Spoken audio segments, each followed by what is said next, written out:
أي مقاشا شيخو ها شيخو سؤال بان قبا سؤال شيء waxay tahay xaajada aan qabo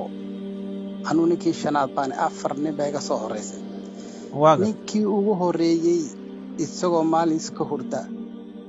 ayay dhuunta midii kaga qabatay ay waaga tiri fur amba dalqadaysi waaga marka ninkii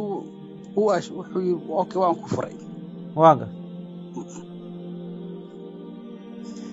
cunugna waa u dhashay waaga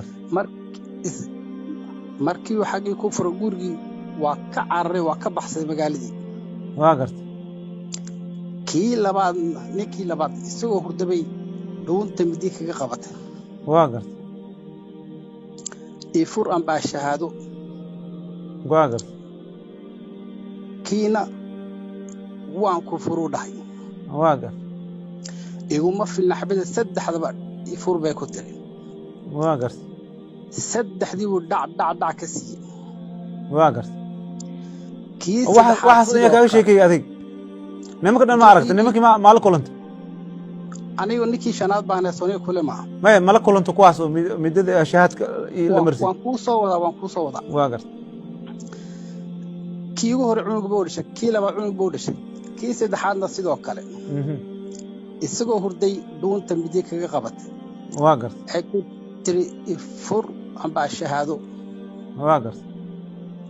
waan ku furu dhahay waaga iguma filna saddexdaba si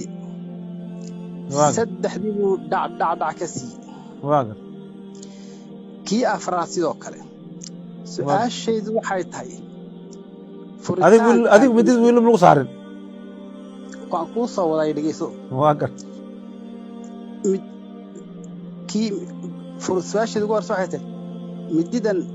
dhuunta laga qaban ninka ma ka furmaysa markuu kule waan furay mise kama furay waa su'aasha koobaad su'aasha labaad waxay tahay cunugii ugu horeeyay kii ugu horeeyay ninkii ugu horeeyay cunug buu dhashay kii labaad cunug buu dhashay kii saddexaad cunug iyo kii afraad intaasoo caruura ma ninkii ugu horeeyay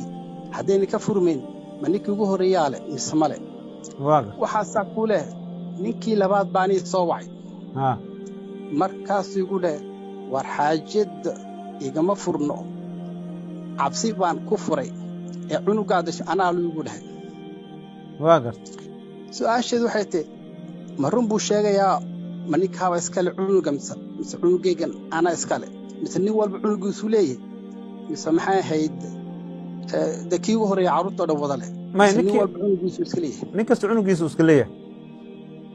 waan gartay sababtoo ah dacwada waxaan gudbisi karo ninka oo xaqa ka maqan yahay hadduu ka aamusay ilaa ninka hadda waa baxyey markii midida laga saaray ma dhihin gabadhii anaa qabo waa ku qanaciyey furiinka maxaa yeelay inkastoo furiinka mukurha uu yahay oo la qasbay laakiin waxaa qasabkaas sheegan karo ninkii saaxiib xadadka ahaa marka hadday jirin cid ay sheegato oo ku qanacay inuu furiinkaas dhacay ama uu asaga ay ka ahayd islaantan midida hadduu ku saartay haddaad waa qaba aad tiraahidna berri haddana midi kale kuu taalle oo kii hore qirtay oo furiinka hore inta badan waxay u badan tahay inay qirteen furiinkooda hore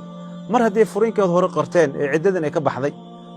ilaa iyo cunug kale ka dhashay lagama yeelaayo inuu yidhaaho aniga igama furno